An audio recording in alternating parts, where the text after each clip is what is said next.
people are asking, suggesting, as a matter of fact, some lawmakers are suggesting to trigger or to start studying the implementation of Bayanihan 3. The question now, it sounds good on paper, but do we have enough funds for this Bayanihan Act? Like what we did during the pandemic. Do we have enough funds? Because we did not anticipate this crisis. So magtatanong po ako mamaya sa ating DSWD dahil sila po yung nasa front line nito. Of course, our Department of Labor and Employment, if they have funds for this.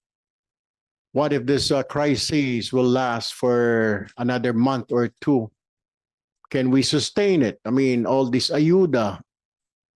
May mga nagsasabi, puro ayuda. Hindi naman po natin ginusto ito to the point na wala naman ho tayong plano. As a matter of fact, I don't know. Kaya nga, we're also conducting this hearing later to find out what options do we have. Are these agencies, DSWD, DOLE, DA, DTI, do we have funding for all these to sustain? And then, how far do we go? Are we only going to concentrate on the poorest of the poor? Are we only going to help the transport sector? What about those people earning minimum wage?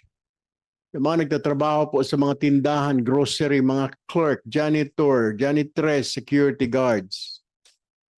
Hindi ho sila above minimum wage. Yung iba pa nga po dyan, below minimum wage.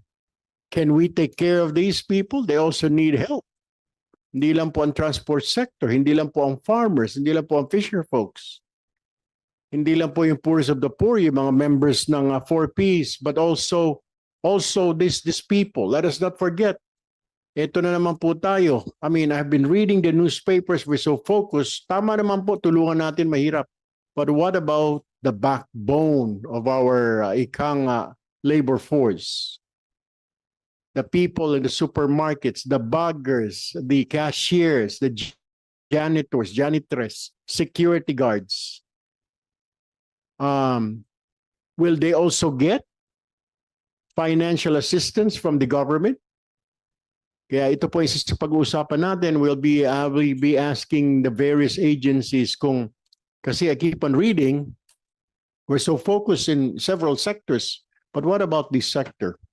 Those who are earning minimum wage or below minimum wage, will they also benefit? I mean, will they be given assistance by the government? Or hahayaan lang natin na ganyan na lang?